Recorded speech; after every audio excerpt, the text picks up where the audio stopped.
Hello guys, स्वागत है सबका आज एक और पॉडकास्ट के अंदर। आज मैं आपको एक ऐसे पर्सन से मिलाने जा रहा हूँ जो है सॉन्ग राइटर, सॉन्ग डायरेक्टर, बहुत कमाल के सिंगर, जिन्होंने अपनी ट्रू फैन फॉलोइंग अपने हुनर से कमाई है, जिनके किए हुए काम पर आज 1 बिलियन से ज़्यादा व्यूज़ हैं। मैं ज़्यादा इंट्रोड्यूशन ऐसे नहीं दे सकता क्योंकि मैं खुद बात करने के लिए एक्साइटेड हूँ, तो आप उनसे खुद मिलो। हाय अभिषेक भैया। हाय मोक्ष, क्या हाल है, कैसे हो? मैं एकदम बढ़िया, आप कैसे हैं? बहुत ज़्यादा बढ़िया। थैंक यू मेरे चैनल को टाइम देने के लिए, मेरे बिल्कुल। पॉडकास्ट को टाइम देने के लिए। आप नहीं आ पा रहे थे किसी रीजंस की वजह से, मुझे आना पड़ा। बिल्कुल। थोड़ा थोड़ा बिजी, थोड़ा थोड़ा काम, कुछ ना कुछ चलता रहता है। कुछ ना कुछ चलता रहता है। फिलहाल क्या चल रहा है? फिलहाल ऑल इन ऑल तो म्यूजिक चल रहा है जी। कुछ। थोड़ा अभी ऐसी एज आ गई कि जिंदगी को समझ रहे हैं, तो कुछ ना कुछ ऐसा म्यूजिक जिंदगी बैलेंस करते करते चल रहे हैं। ओके। सर, आप 10 साल से म्यूजिक कर रहे हैं। बिल्कुल। मैं आपका ट्रू फैन रहा हूँ सालों से, आज भी हूँ। Thank you so much. मेरा पहला क्वेश्चन है आपके साथ कि हाँ जी। आपकी जो म्यूजिक जर्नी स्टार्टिंग जो हुई थी, हम्म। जैसे मेरे को पता चला बाकी जगह से, आपके ज़बानी जानना चाहता हूँ कि आपका माइंडसेट था म्यूजिशियन बनने के लिए, क्योंकि आप इस 10 साल के टाइम पे आप जहाँ पे अभी बैठे हैं, आप इतने लोगों को सिखा रहे हैं, आप इतने लोगों के गुरु हैं इस छोटी एज के अंदर, कैसे होता है ये? यार, स्टार्टिंग से तो नहीं था ये। मैं अगर इसका थोड़ा ब्रीफली आंसर करूं तो मैं जो याद कर पाता हूँ, मेरी जी। बुआ थी फ्रॉम लंदन, जिनको मैं बेटी मम्मा बोलता हूँ। जी। उन्होंने मुझे एक कैसियो दिया था और एक वॉकमैन दिया था। वॉकमैन, सोनी वॉकमैन आता था। कैसेट्स वाले। हाँ, कैसेट, जिसमें कैसेट्स डालते थे। तो वो उन्होंने मेरे को दिया था अराउंड 2007-6 में। ओके। तो उसमें मैं कैसेट्स डाल के सुनता रहता था गाने। वो एक ही चीज थी मेरे पास जो म्यूजिक से मेरे को कनेक्टेड रखती थी, जो इंट्रोडक्शन हुई थी म्यूजिक की मेरे लिए लाइफ में। जी। जब मैंने सुनना स्टार्ट किया था, और देन तब बॉलीवुड आते थे, हिमेश रेशमिया था, कोई मिल गया, और ये सारी कैसेट्स वगैरह, आतिफ की एल्बम आई थी तब, कुछ इस तरह ये सब गाने आते थे। तो तब मैंने सुनना स्टार्ट किया था। फास्ट फॉरवर्ड टू जब मैं कॉलेज में गया, बिकॉज मैं कश्मीरी माइग्रेंट फैमिली से हूँ, तो कश्मीरी माइग्रेंट फैमिली में, कश्मीरी फैमिली में सारे इंजीनियर डॉक्टर्स होते हैं। तो मेरे लिए डिसीजन लेना बहुत टफ था कि एक मेरे को म्यूजिकल बैकग्राउंड परस्यू करना है, म्यूजिक परस्यू करना है। तो मेरे पापा ने मेरे को गिटार दिया था जब मैं सेकेंड ईयर में था। वो गिटार के बाद मैंने गिटार प्ले करना स्टार्ट किया, एंड उसी दौरान मेरे को मेरे पार्टनर अनुराग मिले। एंड अनुराग के बाद मेरे मेरे दिल में हमेशा से था कि कुछ ना बड़ा करना है। जब मैं बचपन में छत पे होता था ना, मैं तारों को देखता था, तो मेरे दिमाग में हमेशा से आता था, एक क्यूरियसनेस थी। मेरे को ना नॉर्मल चीज इतनी सुहाती नहीं थी। Normal ordinary day to day चीज जो थी ना, मैं डिसरिस्पेक्ट नहीं कर रहा उस चीज की, बट मैं इस तरीके से बोलना चाह रहा हूँ, मेरे को हमेशा से कुछ ना बड़ा करना था। ओके। तो जब मैं अनुराग से मिला, हमारे थॉट्स मिले एक साथ, तो मैंने उनको बोला, यार कुछ बड़ा करना है लाइफ में ना। जी। तो उन्होंने बोला ठीक है, आजा स्टूडियो। तो हम मिले एक साथ, एंड हमने अपनी जर्नी उसके बाद स्टार्ट की अराउंड 2012। एंड धीरे धीरे धीरे धीरे सीखते सीखते सीखते सीखते अब यहाँ पहुंचे हम। ओके। तो जब आपका फर्स्ट कोई प्रोजेक्ट था, तो आपने जब कवर किए स्टार्टिंग में, हाँ जी, आपको उससे बहुत बड़ी पहचान मिली है। हाँ जी, आपकी फैन बेस बहुत तगड़ी है। हाँ जी। वो थॉट बड़ा गजब का था। जब आप कवर कर रहे थे और जब आपको दिखता था कि आपके एक एक गाने डालने पे एक दिन में मिलियंस व्यूज आ रहे हैं, यह सब चीजें आती है, तो एक आर्टिस्ट अपने आप को स्टेबल कैसे करता है उस टाइम पे? पागल हो जाना चाहिए उस बंदे को, या फिर और वर्किंग हार्ड होना चाहिए? कुछ माइंडसेट क्या होना चाहिए उस टाइम पे? क्या होता है एक आर्टिस्ट का? यार, उस टाइम पे मैं ऐसा बोलूंगा कि एज एन आर्टिस्ट मैं ग्रो होता आ रहा हूँ, अभी भी ग्रो हो रहा हूँ। जी। जब कवर्स हमारे हिट होना स्टार्ट हुए थे, तब वो अंदाजा नहीं था हमें उस चीज का कि एक फैन बेस क्या होती है। वो मैं अब समझता हूँ कि एक फैन बेस क्या होती है, एक गाने का वायरल होना क्या होता है। वो सारी चीजें मेरे को अब धीरे धीरे समझ में आती है। एंड धीरे धीरे सीखते सीखते ये चीज सीखी है कि गाना धीरे धीरे कैसे वायरल होता है। जी। मतलब वो सारी चीजें। एंड सॉरी, क्वेश्चन क्या था? मैं वो कर गया, मिस कर गया। इतने सारे मिलियंस व्यूज के बाद बंदा क्या मतलब महसूस करता उस टाइम पे? यार, क्योंकि ऑब्वियसली आपकी हर ग्रैटिट्यूड है लोगों के लिए। Exactly. जिन लोगों ने हमें प्यार दिया, उन लोगों के लिए बहुत बहुत ग्रैटिट्यूड है। ऑफ कोर्स इतने सारे लोग हैं अक्रॉस द कंट्री सुनते हैं, बहुत सारे पब्स में, गोवा में एंड अलग अलग कंट्री में, एंड कंट्री से बाहर भी, इजराइल में, बेल्जियम में, अमेरिका में, अलग अलग इंडियन रेस्टोरेंट्स में हमारे मैशअप्स चलते रहते हैं, कवर्स चलते रहते हैं। तो ग्रेटिट्यूड है उन लोगों ने हमें इतना प्यार दिया है, डेफिनेटली। सर जब मैं जिम में होता था तो कुछ लड़कियां लड़के जब आपके ट्रैक चलाते थे ना, तो मेरे को सुनने में बड़ा मज़ा आता था। वो सीक्वेंस, वो चॉइस ऑफ साउंड, जब मैंने देखा आपको, फॉलो करा आपको, अनुराग सर को, मैम को, कमाल थे। तो अभी आपका जो माइंड सेट था अभी फिलहाल वो कवर्स पे है, अभी ओजीज पे काम चल रहा है आपका? अब मूव हमने कर लिया ओसीज पे। 2019-20 के बाद जी। हमने मतलब यार अराउंड 500 से ज्यादा कवर्स हमने कर दिए थे, गाने मैशअप्स में या कवर्स में हमने ज्यादा ही किए होंगे, 500-600 सॉन्ग्स, जिसमें कुछ हमारे अपने लेबल पे भी हैं, हमारे अपने यूट्यूब चैनल पे भी है, कुछ हमने सारेगामा के साथ भी कोलैबोरेशंस की हुई हैं, कुछ हमारे टिप्स पे भी हैं, अलग अलग लेबल्स पे हैं। ठीक है। बट अब जाकर हम अपना प्रोडक्ट, अपना स्टार्टिंग फ्रॉम क्रिएशन, अपना एक ओरिजिनल हम देना चाहते हैं। हमने 7-8 गाने रिलीज किए हैं, अच्छा रिस्पॉन्स है। अब विजन उस तरफ है, कुछ नया ऑडियंस को देने के लिए। ओके। सर जो आपके स्टूडेंट्स हैं अभी जो आपसे सीखते हैं, हाँ जी। आप उनको फर्स्ट लेसन देना जो स्टार्ट करते हैं, तो अकॉर्डिंग टू यू आप कैसे स्टार्ट करते हैं उनसे बात करना या फिर उनको सिखाना?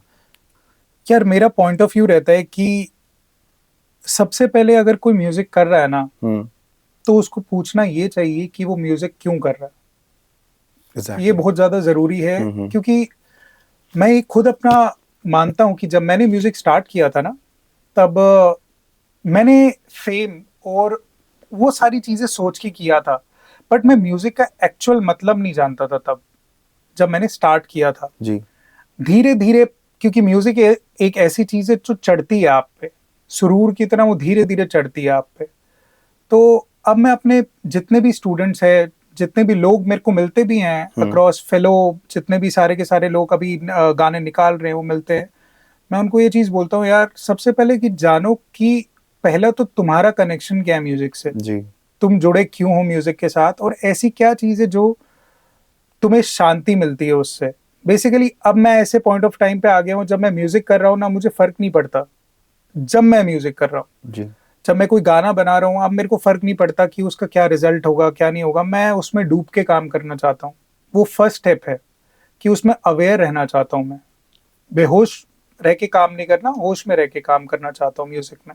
तो वो फर्स्ट स्टेप है, मैं सबको यही बोलूंगा, जितने भी लोग म्यूजिक स्टार्ट कर रहे हैं ना, ठीक है, मैं फेम और पैसे को गलत नहीं बोल रहा, लाइवलीहुड है, सबको कमाना है, और जो कमाए वो कमाए, but on the first place उससे चीज ना स्टार्ट करने से अच्छा है अपने आप को समझो और उसके बाद म्यूजिक को समझो। अगर आप उस स्टार्ट से म्यूजिक को स्टार्ट करोगे ना, आपको बहुत जल्दी सक्सेस मिलेगा अपने आप। सक्सेस बाई प्रोडक्ट है बेसिकली ना, वो बाद में मिलना ही मिलना है। आप अगर सक्सेस, वही बात हो गई, सक्सेस के पीछे भागने वाली बात नहीं है। मतलब अगर आप म्यूजिक फॉलो करोगे, सक्सेस अपने आप आएगा आपके पास। अगर आपके म्यूजिक में दम होगा, सक्सेस ऑटोमेटिकली लोग आपको सुनेंगे। सर आपकी वाइब ना बड़ी स्पिरिचुअल है। अच्छा, आप स्पिरिचुअल हो? हाँ, मैं स्पिरिचुअल तो मतलब कोशिश करता हूँ रहने की, डेफिनेटली। भगवान में बिलीव है आपका? हाँ, मतलब इतना सोच के हाँ क्यों? यार मतलब हर एक की अपनी डेफिनेशन है भगवान की ना। मैं जानना चाहूंगा आपसे इस चीज को लेकर, स्पिरिचुअलिटी और म्यूजिक का कनेक्शन आपके अकॉर्डिंग क्या है? बेसिकली मैं मानता हूँ ये सारा का सारा कनेक्शन है, जितना हमारे माइंड में थॉट्स हैं जी। जितना हमारा माइंड थॉट से भरा रहता है, उन थॉट्स में बाहरी दुनिया भी होती है, उन थॉट्स में हम भी होते हैं, और कहीं ना कहीं उन थॉट्स में हम ज्यादा होते हैं। मतलब हमारा ईगो, जैसे मैं अपनी बात करूं, अभिषेक, तो अगर मैं पूरा दिन अभिषेक के बारे में सोच रहा हूँ और पूरा दिन सोच रहा हूँ क्या है और माइंड में थॉट्स चल रहे हैं, तो ना मैं म्यूजिक कर पाऊंगा कभी। म्यूजिक कर तो पाऊंगा, बट वो प्योरिटी नहीं होगी उस म्यूजिक में, किसी भी काम में वो प्योरिटी नहीं होगी जब तक वो थॉट्स कम नहीं होंगे। वो थॉट्स में मतलब एक स्पेस नहीं आएगी। समझ रहे हो आप ये चीज, कि ये वो बात है कि जितने ज्यादा थॉट्स उतनी कम क्रिएटिविटी। ठीक है। जितने कम थॉट्स, जितना पीस ऑफ माइंड, उतनी ज्यादा अच्छी क्रिएटिविटी, उतना ज्यादा अच्छा काम, उतना ज्यादा क्वालिटी काम। वो क्वालिटी निकलती है जब थॉट्स आपके बहुत कम होते हैं। ठीक है। अब कमिंग टू द पॉइंट कि वो कनेक्टेड कैसे स्पिरिचुअलिटी से, हर ग्रंथ, हर हर कोई भी बाइबल हो, गीता हो, या कोई भी भगवान बुद्ध हो, या कोई भी हो, वो आखिर में आ जाकर बात करते हैं अवेयरनेस की, कि आप लाइफ में अवेयर रहो। कोई भी काम कर रहे हो ना, उसको फ्यूचर पॉइंट ऑफ व्यू से मत सोचो, उसको काम वो अभी जैसा अभी है ना उस तरीके से सोचो, अवेयर रह के सोचो। तो मैं भगवान में मानता हूँ, और मेरे लिए वो भगवान है जब मेरे लिए थॉट्स एग्जिस्ट नहीं करते। ओके।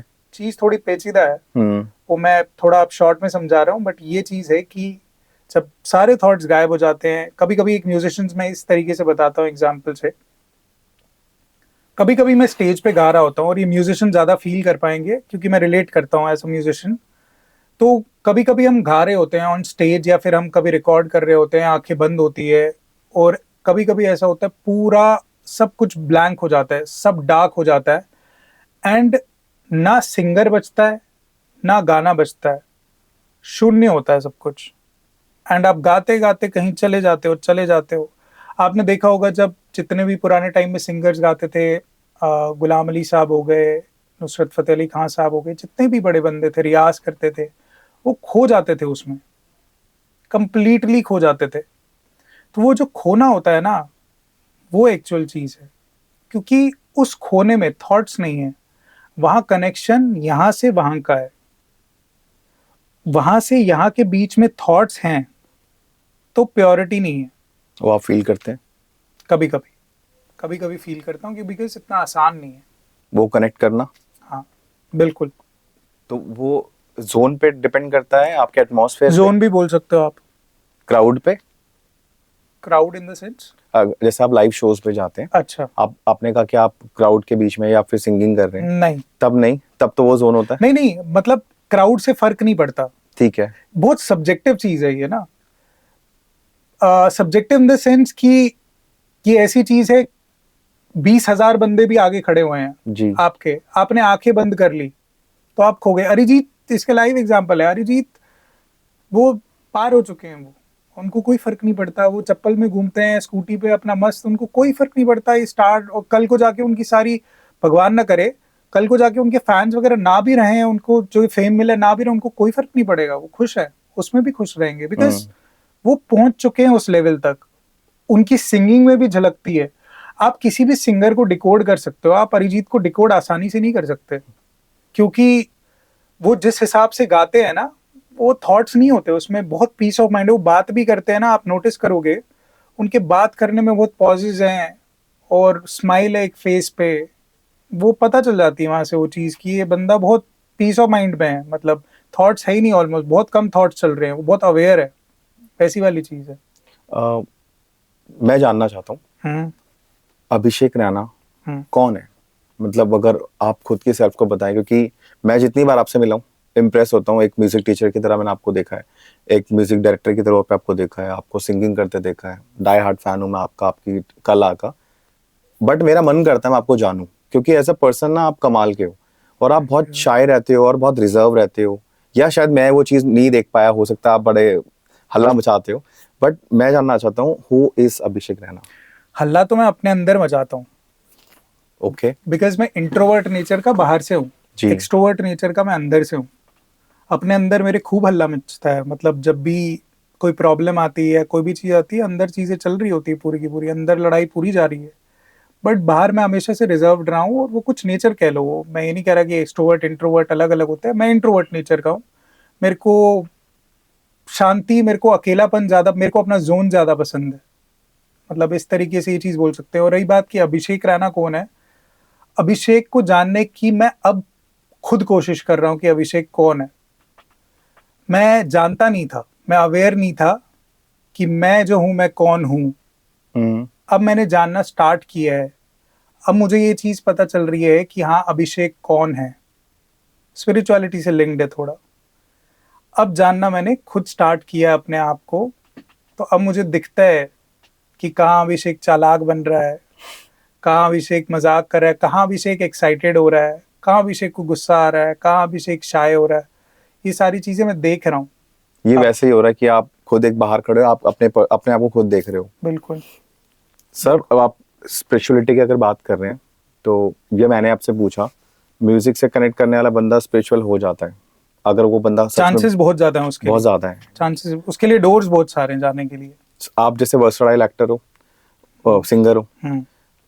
आपने हर तरीके के जॉनर के गाने गाए हैं, कवर गाए हैं, ओसीज गाए हैं, आप अभी भजन पे काम कर रहे हैं और कमाल है वो। रैप भी करता हूँ। रैप भी करते हो, आप हिप हॉप कर रहे हैं, आपने बॉलीवुड किया, आप अभी भी कर रहे हो, तो आपका ऐसा कोई पजल नहीं होते आपकी, या आपको लगता है आप हर किसी जॉनर में या फिर आपको जो काम मिला आप उस पर कंफर्टेबल हो, या आप कहते हो कि मेरा एक बेंचमार्क सेट है, मुझे यही काम दो, ऐसा कुछ है?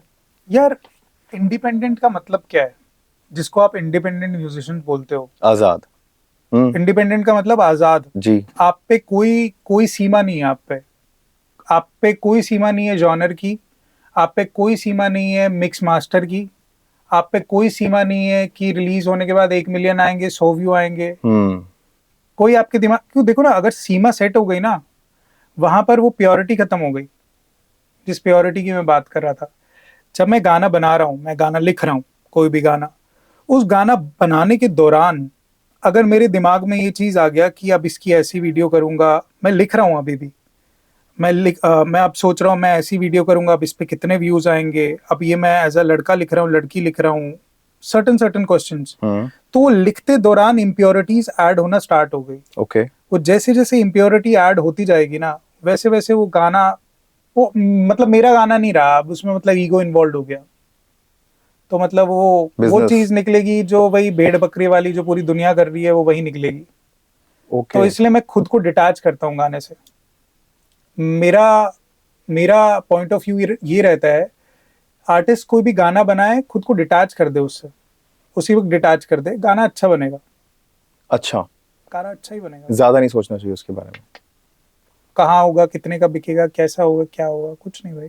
सब बिकने से आते हैं, हाँ। बिकने पे आते हैं अगर। अच्छा। तो जो म्यूजिक इंडस्ट्री आपने बहुत पास से देखी है, राइट। आप अभी भी कर रहे हो, आपने बहुत फेसेस देखे हैं लोगों के, और बिल्कुल। आपके बहुत ऐसे एक्सपीरियंस जरूर रहे होंगे। बिल्कुल। कुछ ऐसा एक्सपीरियंस है जहाँ से आपको सीख मिली और आपको रियलिटी पता लगी इंडस्ट्री की? यार मुझे ऐसा लगता है कि मैं काफी बार बोलता हूँ कि ना, जैसे लोग हैं ना, मोस्टली लोगों को सच ज्यादा पसंद नहीं है, ट्रूथ पसंद नहीं है। अगर मैं आपको अभी सच बताऊंगा ना, वो आपको इतना पसंद नहीं आएगा, चुभेगा दिल में। बट अगर मैं आपको फैब्रिकेटेड लाई बताऊंगा ना, परोस के आपके तरीके की बात बताऊंगा, तो आपको पसंद आएगी, आप मेरे फैन बन जाओगे।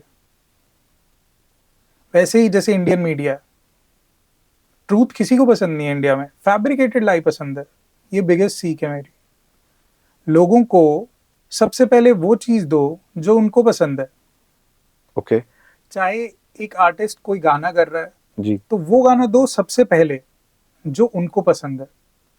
वो एक बार सुन लेना, वो उनको पसंद आ गया, उसके बाद आप उनको अपनी चीज सुनाओ। क्योंकि जब आपने उनको उनकी बात सुनाई तो आपके फैन बन गए। एक बार फैन बन गए, उसके बाद आप अपनी बात सुना दो। गुलाम अली साहब जब आए थे, अगर वो आवारगी करते पहले तो नहीं चलता। उनका मूवी में गाना आया, चुपके रात दिन आया, उन्हें कमर्शियल प्रोजेक्ट्स था, वो कमर्शियल ही थे। अब तो गजल खैर अलग चीज हो गई है, तो वो कमर्शियल थे। जगजीत सिंह आया, कोठे ते आम आइया उन्होंने किया, कमर्शियल चीज की। फिर उसके बाद उन्होंने अपनी बात सुनाई। तो मतलब कहने की बात है, सीख ये है कि सबसे पहले आप लोगों के इंस्टिंक्ट को जानो, कि ये जो क्राउड है ना, ये नब्ज क्या है। ये हनी सिंह, बादशाह, ये जितने भी लोग हैं, हिमेश रेशमिया, जिन्होंने पल्स पकड़ी है मार्केट की जी, वो मतलब वो कैसे क्या जान रहे हैं लोगों का, उनने पकड़ा कैसे उनको। एक बार आपने पल्स पकड़ ली ना, उसके बाद लोग आपके दीवाने हो जाएंगे। फिर आप जो निकालो, अब हनी सिंह आज को सैड सॉन्ग भी निकाल दे, वो भी चलेगा, चल रहा है, बिल्कुल चलेगा। कोई भी, आपने नब्ज पकड़ ली ना, अब वो एज एन आर्टिस्ट आपको जानना चाहते हैं। ओके। तो मतलब ये बात। Sir, evolution of music career, what is according to you? Evolution यार बेसिकली क्या है ना, इट्स इम्पोर्टेंट कि हम दोनों चीजों को बैलेंस करके चले। दोनों चीजें क्या है, सबसे पहले एक आ जाती है क्रिएटिविटी जी म्यूजिक में, जो कि बहुत जरूरी है। और एज अ म्यूजिशियन ना, हमने क्यों ही स्टार्ट किया ये सब?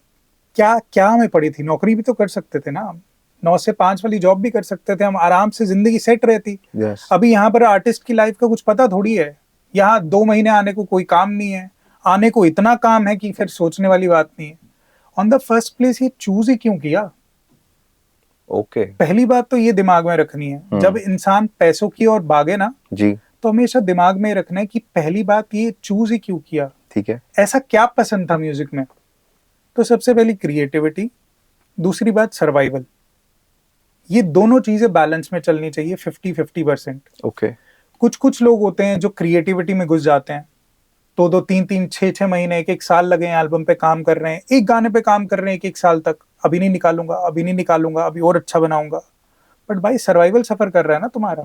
फिर कुछ लोग हैं जो सर्वाइवल में ही लगे हुए हैं, उन्होंने क्रिएटिविटी को छोड़ दिया बिल्कुल, वो सर्वाइव करने में ही लगे हुए हैं, पैसा पैसा पैसा पैसा पैसा, वहां क्रिएटिविटी सफर कर रही है तुम्हारी। तो दोनों चीजों को बैलेंस करने की जरूरत है, 50-50% बैलेंस करने की जरूरत है। क्रिएटिविटी भी सफर ना हो तुम्हारी, एंड साथ में तुम्हें मिलता रहे, सर्वाइवल मिलता रहे उस चीज का। तो अगर आपके साथ ये चीजें होती है, दोनों चीजें, तो आप इसको कैसे डील करते हो? डिसिप्लिन से। कुछ लोग बोलते हैं और मुझे नहीं पता कि उनका तरीका ये सही है या नहीं है। कुछ लोग, I am sorry interrupting you, बहुत से लोग आपको फॉलो करते हैं, आपके स्टूडेंट्स हैं, आपके वैसे ही फॉलोवर्स हैं जो आपको देख के आपकी डेली लाइफ से बहुत कुछ सीखते हैं। बिल्कुल। अगर वो डील करेंगे तो आप उनको क्या मैसेज देना चाहोगे? जब मैं स्टार्टिंग में इस करियर में घुसा था ना, तब मुझे ऐसा लगता था कि डिसिप्लिन का कुछ नहीं है, एक वाइब जरूरी है, और गाना बन गया जी। बट अब जैसे जैसे पहले आग रहती है जी। थोड़ी ना, जब हम जवानी में होते हैं ना, तो आग होती है, ये भी कर दूंगा, वो भी कर दूंगा, कुछ भी कर दूंगा। मेरे अंदर भी थी, 18-18 घंटे भी काम किया है, 4-4 घंटे की नींद ली है, तब भी चल रहा है। और ये सब मैशअप वाला जब टाइम था, तब ऐसे ही चल रहा था, मतलब अंधाधुंध चल रहा था। खाना पीना तो दूर की बात है, किससे मिलना मिलना वो भी दूर की बात है, मतलब घुसे हुए, कंप्लीटली घुसे हुए बंदे थे। और सर्टेन टाइम ऐसा आना भी चाहिए, नो डाउट, कि आपको हिसाब ही ना हो कि बाहर दुनिया क्या चल रही है, ऐसा आना चाहिए। बट अल्टीमेटली आप पूरे टाइम नहीं कर सकते, एक टाइम के बाद आपको चीजों को सेटल करना पड़ेगा। सेटल करना बहुत ज्यादा जरूरी है, डिसिप्लिन करना पड़ेगा चीजों को। अब वो डिसिप्लिन आप ये लगा लो कि आप, मैं ये नहीं बोल रहा कि सुबह 6 बजे उठना है, फिर उठ के व्यायाम करना है, और वो सब, वो आपकी पर्सनल चॉइस है, आप जैसे मर्जी करो। ठीक है। बट आपको चीजों को डिसिप्लिन करना पड़ेगा, एक टाइम शेड्यूल के अंदर बांधना पड़ेगा, तभी उनकी प्रोडक्टिविटी बढ़ेगी। अब कुछ लोग बोलेंगे इसमें कि वाइब नहीं बनती, धीरे धीरे वाइब बनना स्टार्ट हो जाती है, ट्रस्ट मी। कि ऐसा कोई सुबह 6 बजे उठ के भी, मैंने कभी कभी ऐसा है, मेरे को पहले लगता था कि रात को मैं जो गाने बनाता हूँ, शांति होती है तो बहुत अच्छे बनते हैं। कुछ गाने मैंने सुबह सुबह 5 बजे उठ के बनाए हैं, और वो गाने बहुत ज्यादा अच्छे बने हैं, जो कि मेरे को बहुत अच्छे लगते हैं। मतलब अलग अलग तरीका है, नजरिया है देखने का, सुबह उठ के क्या मूड है, उस सेंस में क्या क्रिएटिविटी निकल रही है, रात को क्या निकल रही है।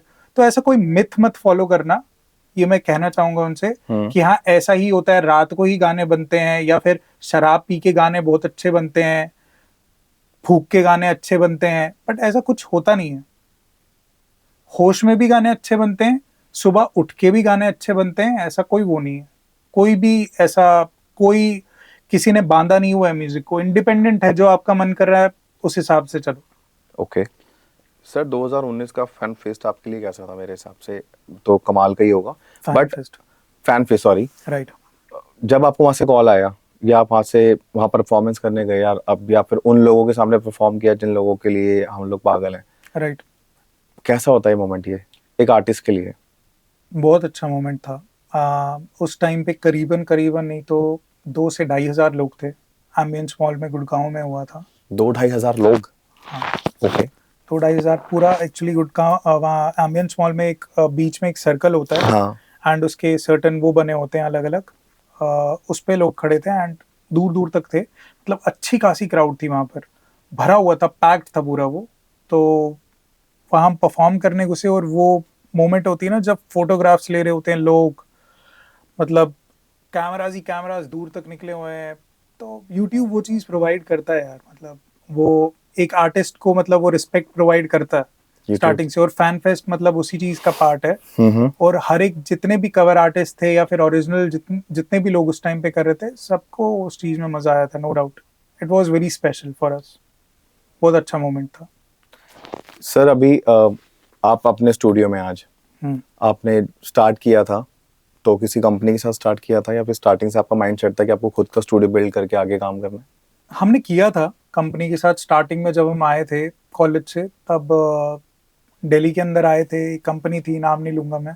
ठीक है। तो उन्होंने कहा था कि स्टार बना देंगे, और ये जो होता ही है, दिल्ली का कल्चर है। वो आपको एज ए सिंगर का? एज सिंगर तब हल्की हल्की प्रोडक्शन करते थे हम लोग, ठीक इतना है। ज़्यादा नहीं था।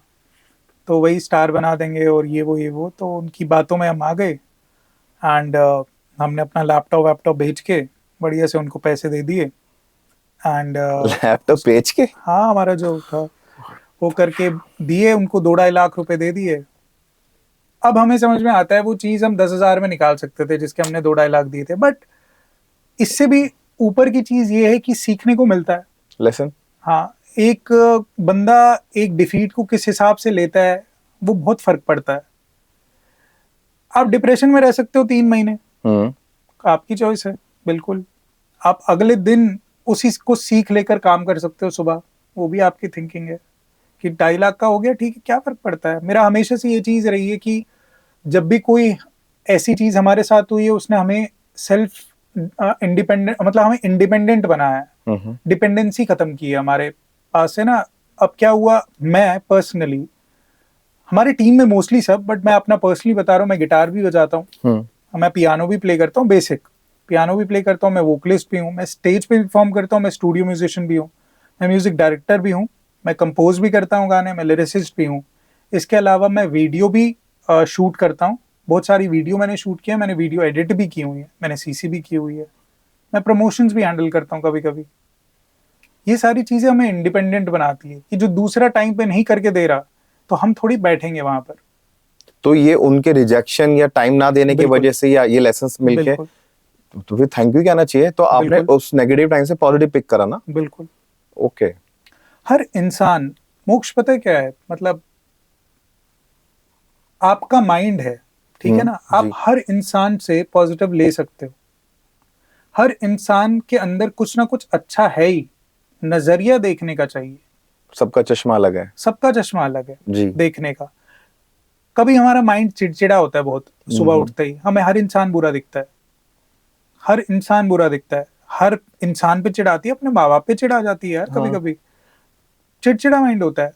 बट जब आप, वही बात है, जब आपके थॉट्स माइंड कम होते हैं ना, थॉट्स, जब आप साइलेंस होती है, तब आपको सब साफ साफ दिखता है, क्रिस्टल क्लियर, रैशनल होते हो आप। आपको हर इंसान रैशनली दिखता है, जिससे कंपैशन आता है। जब आपके अंदर कंपैशन आता है, आप लोगों के बारे में सोचते हो, क्योंकि आप अपने आप को भूलते हो। जब आप अपने आप को भूलोगे, तभी आपको दूसरा दिखेगा। ओशो बोलते थे इसको, आर्ट ऑफ लिसनिंग बोलते हैं। यस। आर्ट ऑफ लिसनिंग क्या होती है? ओशो बोलते हैं कि हमें लोगों की बात सुनाई देती नहीं है, हम अपनी बातें मन में सोच रहे होते हैं। जब कोई हमसे बात कर रहा होता है ना, हम उसका आंसर सोच रहे होते हैं पहले ही, हम इतना अवेयर नहीं होते। आर्ट ऑफ लिसनिंग बोलते, तुम, वो कहते हैं कि तुम सुनो तो तुम्हें उनकी बात अच्छे से, तुम्हें कुछ ऐसी चीजें सुनाई देगी जो तुमने सुनी नहीं होगी, तुम्हें ऐसी चीजें दिखाई देगी जो तुमने देखी नहीं होगी कभी। आर्ट ऑफ लिसनिंग है, आर्ट ऑफ सीइंग है। जब आप इतने अवेयर हो कि आप खुद को भूल चुके हो, मैं अभिषेक को भूल चुका हूँ कंप्लीटली, मैं अपने मेरिट्स, डीमेरिट्स, एडवांटेज, डिसएडवांटेज को मैंने साइड रख दिया, मैं ध्यान ही नहीं रख रहा, और मैं आपकी बात सुन रहा हूँ, तो मैं कंप्लीटली आपके ऊपर इन्वॉल्व हूँ, मैं आपकी रिस्पेक्ट करता हूँ जो आप बोलना चाहते हो। इसीलिए मैं आपकी हर एक फीलिंग मैं गो थ्रू कर पाऊंगा आपकी फीलिंग में। समझ रहे हो? एक होता है कि आपकी बात सुनना, एक है आपकी बात समझना। दोनों में बहुत डिफरेंस है। समझना इंपॉर्टेंट है। हाँ, समझना इंपॉर्टेंट है, गो थ्रू, अंदर जाना, कि अगर कोई नाराज है तो क्यों नाराज है, अगर कोई गाली दे रहा है तो क्यों गाली दे रहा है। गाली किसी ने दे दी और ट्रिगर हो गई है तो फिर नॉर्मल बात होगी ना। बट वो रुक के, रिएक्शन की जगह रिस्पॉन्ड करके, अगर आप समझोगे चीज, थोड़ी देर रुकोगे, उसका गुस्सा शांत होगा, तो चीज नॉर्मल हो जाती है ना भाई। और क्या होगा ना, आप वापस रिएक्ट भी कर दोगे, आपका ही माइंड खराब होगा, आपके ही माइंड में फिर 1000 थॉट आएंगे, फिर आप फंस गए उसी सही लूप कह में। रहे हैं, सही कह रहे तो हो। इससे अच्छा आप रुक जाओ ना, थोड़ा सा उसको टाइम दे दो। आपको भी तो गुस्सा आता है, ऐसा थोड़ी कि आप साधु संत हो, आपको भी तो गुस्सा आता है। गुस्सा आपको भी आता है, गुस्सा उसको भी आ गया, या तो आपने गुस्से को समझा नहीं है। जी। अगर आपने अपने गुस्से को समझा है कि ये क्या चीज है, ये 15 मिनट आके शांत हो जाता है, और आपको ये चीज समझ में आती है ये गुस्सा मैं नहीं हूं, मैंने गुस्से में अपने दोस्त को, अपनी गर्लफ्रेंड को, अपने अपनी मदर को, अपने फादर को कुछ बोल दिया, बट मैं वो मीन नहीं करता। ये तो सब बोलते ही है, तो सब सोचते ही है ना जी। कि यार मैंने ज्यादा बोल दिया, मेरे को इतना बोलना नहीं चाहिए था। बाद में उस टाइम की फ्रस्ट्रेशन थी ना। जब आपको अपना समझ में आता है तो दूसरे को क्यों नहीं समझ में आता? अपने केस में हम बन जाते हैं वकील, दूसरे के केस में जज बन जाते हैं, दूसरे को सूली पे टांग देते हैं। और माइंड ऐसे इस तरीके से काम करता है कि भाई जज पे जज, डिसीजन डिसीजन, जजमेंट जजमेंट, ऐसा है वो, ऐसा है वो, ऐसा है वो। अपने केस में हमारा चलता है वकील, भाई ये भी तो था, ये भी तो थी, बट ये भी तो देखो, ये भी तो देखो। ये चाल खेलता है माइंड। कैसे कंट्रोल करें इस चीज को? ये बहुत डीप बात बोली, कभी मैंने इस चीज को नहीं सोचा। ये सच में हम लोग अपने लिए वकील बन जाते हैं और सामने वाले के लिए जज बन जाते हैं और जजमेंट दे भी देते हैं। कैसे ठीक करना चाहिए इसको? यार इसका ना सबसे पहला स्टेप है कि अगेन जो आपने मुझसे पहले क्वेश्चन पूछा था ना कि अभिषेक कौन है, जी। वो सबसे पहला क्वेश्चन है हर किसी के लिए कि मैं कौन हूं। मेरे अंदर जो चेंज हो रहा है ना, देखो क्या है, मैं फॉर एग्जांपल एक आपको एग्जांपल देता हूँ कि एक बंदा उठा, उसके अकाउंट में 200 रुपए पड़े हुए हैं। सुबह उठते ही माइंड खराब है, उधारी हो रखी है, यहाँ से ये मांग रहा है, यहाँ से मकान मालिक मांग रहा है, यहाँ से अपने करियर में कुछ नहीं हो रहा, चिड़चिड़ा, बहुत ज्यादा चिड़चिड़ा, सुबह उठते ही चिड़चिड़ा है, हर एक बंदे पे, काम वाली पे चीख दिया, पार्टनर है उस पे चीख दिया, घर में माँ बाप को बोल दिया, नहीं हो रहा कुछ, कि वो निकल गया घर से बाहर। राइट। मूड, जी। ये चिड़चिड़ा मूड है। जी। फिर गया अपने ऑफिस में, दोस्तों से मिला, थोड़ा हंसना खेलना हुआ, तो ठीक हो गया मूड। अब थोड़ा नॉर्मल है स्टेट ऑफ माइंड, ठीक है, अभी वही बंदा है, ओके। कंडीशंस वही है, ठीक है ना। इसके बाद क्या हुआ, दोस्त मिल गए, हंसी मजाक हो गया, मूड नॉर्मल हो गया। इसके बाद साथ में दारू पी ली, तो मूड तो ओके हो गया, हंसना खेलना, डांस भी स्टार्ट हो गया। भाई कंडीशंस वही है, कंडीशंस वही है। दारू पी ली, उसके बाद रोना भी स्टार्ट हो गया कि मैंने गलत बोल दिया माँ को, मैंने गलत बोल दिया सबके साथ। कंडीशंस वही है, बट बदल कौन रहा है? हम खुद। हम नहीं बदल रहे, फिर मूड बदल रहा है। हाँ, मूड ठीक है। अब देखने की ये जरूरत है जो हमारे अंदर बदल रहा है ना, वो कौन है? वो मैं नहीं हूं, वो टेम्पररी है, वो मूड है, हमारे अंदर से केमिकल रिलीज हो रहे हैं, हार्मोन्स है बेसिकली। ये सारी हार्मोन्स की गेम है। ये सारा जो जितना गीता और ये सब बात करते हैं ना, भगवत गीता और ये सारी बातें बहुत फिलोसॉफिकल है। ये बातें बात करती है जो बीमारी लगी हुई है ना हमें अंदर, हमारे हार्मोन्स रिलीज हो रहे हैं, हम कंट्रोल नहीं कर पाते उस चीज को, कि एक्साइट हो गए किसी बात को लेकर, बहुत गुस्सा हो गए किसी चीज को लेकर जी। तो ये सब क्या चीज है, हमारे अंदर से हार्मोन रिलीज हो रहे हैं, और जैसे जैसे हार्मोन रिलीज होते हैं वैसे वैसे एक्ट करते हैं, तो हम उनके गुलाम हो जाते हैं। हमारी बायोलॉजिकल कंडीशन जो है ना, उसके गुलाम हो जाते हैं। फॉर एग्जाम्पल एक डॉगी है, डॉगी के लिए ऑब्जेक्टिव दुनिया ही है, सब्जेक्टिव दुनिया कुछ नहीं है। मतलब वो ये नहीं जानता कि वो है और उसका क्या है। उसके लिए बाहरी दुनिया, उसको भूख लगी तो खाना खाना है, उसको नींद आएगी तो सोना है, उसको उसका मास्टर आया तो उसके सामने उसको वो करना है, प्यार करना है। मतलब वो बहुत ऑब्जेक्टिव दुनिया है। तो वैसे ही जो उसको फील होता है वो कर देता है फटाफट, ठीक है ना। वैसे ही इंसान जब बायोलॉजिकल कंडीशन के हिसाब से चलता है तो जो उसको फील होता है ना वो कर देता है। अंदर से जो हार्मोन्स खेल खेलते हैं, वैसे वैसे, जैसे ऑक्सीटोसिन होता है एक हार्मोन, और बड़े सारे हार्मोन होते हैं जो हमें अच्छा फील करवाते हैं। जब हम वर्कआउट करते हैं हमें अच्छा फील होता है। कुछ हार्मोन्स रिलीज होते हैं, जैसे किसी लड़की के साथ डेट पे गए तो अच्छे हार्मोन्स रिलीज होते हैं, अच्छे थॉट्स आते हैं। जिस टाइम पे आपके अच्छे थॉट्स है ना, आपको अच्छा फील हो रहा है, आप होके दिखा दो गुस्सा। यार मैं आपको गाली दे दूंगा उस वक्त, जिस टाइम आप मिलके आए हो, कोई दोस्त गाली दे दे, माँ की गाली दे दे, सवाल ही नहीं उठता, कोई फर्क पड़ेगा? तो यानी कि हम अपनी बॉडी के गुलाम है ना। वो अगर गुलामी आपको बर्दाश्त नहीं है, तब आपके लिए वो स्पिरिचुअलिटी की लाइन है। ओ, मोह माया से बाहर। आपको अगर वो रेंज है ना, रेंज घोड़े की रेंज बोलते हैं, तो अपनी रेंज आपको अपने हाथ में चाहिए ना, तो स्पिरिचुअलिटी है। नहीं तो ये बॉडी, ये जिंदगी आपको कहां कहां ले जाएगी ना, आप सोच भी नहीं सकते। आपने जिंदगी को अपने हिसाब से छोड़ दिया ना, और हमारा मन है ना वो चंचल है, जैसे सब जानते हैं ये चीज, हमारा मन भागता है इधर उधर, इधर भाग गया उधर भाग गया, कोई काम कर रहे हैं यहाँ थॉट आ गया, फिर उसके बारे में सोचने लग गया, सोचता रहा किससे लड़ाई हो रखी है, फिर उसके बारे में दो तीन बातें सोच ली, अगर वो ऐसा होता तो फ्यूचर सोच लिया, पास्ट सोच लिया, है ना, सारी बातें कर ली, उसकी भी बातें कर ली अपनी माइंड में कि अगर वो ऐसा बोलेगा, वो सारी बातें कर ली, 1 घंटा वेस्ट हो गया, मजा आता है माइंड को। ये बातें अगर आपने देख ली ना, अब भगवान कृष्ण बात करते हैं दृष्टा की, दृष्टा। अष्टवक्र गीता में भी है, आत्मा जिसको बोलते हैं हम, ब्रह्मन जिसको बोलते हैं, जिसको जिसको वाहिगुरु बोलते हैं, मतलब सारी में आ जाकर सारी वही बात है, पूरी की पूरी वो अवेयरनेस है। अगर मैं सिंपल वर्ड्स पे दिखाऊं ना, तो एक स्लेट है अवेयरनेस, और उस पे जो लिखते हैं वो है हमारी मेमोरी पूरी की पूरी। अब ये करते करते बहुत डीप टॉपिक चल जाएगा, वो कभी हम और आएंगे, बट कहने की ये बात है, जो तुम्हारे अंदर थॉट्स चल रहे हैं ना, इनको जानो, इनसे भागो मत। जो तुम्हारे अंदर चल रहा है ना, उसको पकड़ लो, उसको देखते रहो, जजमेंट मत पास करो, अच्छा है गलत, अच्छा है गलत से वापस माइंड आ जाएगा, उसको बस देखो, ओके। देखते रहो, वो खुद ब खुद जाके खत्म हो जाएगा। आप होल्ड, फिर क्या होगा, आप थॉट को होल्ड करना चाहोगे ना, वो भाग जाएगा, वो होल्ड ही नहीं हो पाएगा, क्योंकि उसको पता है होल्ड करते ही वो खत्म हो जाएगा। सॉल्यूशन क्या है इसका? सॉल्यूशन इतना, वही तो इसके लिए इतनी बड़ी गीता है, इतनी बड़ी साधना है। कुछ तो होगा, म्यूजिक करो, गाना गाओ, खाना खाओ, कोर्स करो, कुछ कोई ऐसा सॉल्यूशन कि ऐसे भटकते मन से बंदा single pointed devotion, single pointed काम, मतलब माइंड जो है ना बिल्कुल चाकू की धार की तरह एक काम स्थिर। हाँ स्थिर रहना चाहिए। आप किसी भी काम को करो ना, आपका पूरा दिन जी ध्यान जिसको हम मेडिटेशन बोलते हैं, मेडिटेशन 1-2 घंटे का काम नहीं होता। आपने चौकड़ी लगा ली और बैठ गए आप आराम से, फिर आपने कर लिया, फिर बाद में पार्टी कर रहे हो, चिकन खा रहे हो, दारू पी रहे हो, वो कोई वो नहीं है, वो सूडो है, बिल्कुल सूडो स्पिरिचुअलिटी है, उसका कोई वो नहीं है, मतलब वो आप दिखाने के लिए कर रहे हो। अगर आपको खुद पता चल रहा है ना, आपने चलो ठीक है 1 महीने मेडिटेशन कर ली और आप वैसे के वैसे हो, आप फिर भी कंटिन्यू कर रहे हो, तो कुछ नहीं, आप दिखावा कर रहे हो अपनी नजरों में, उसका कोई फायदा नहीं है। ध्यान डेवलप होता है अवेयरनेस से।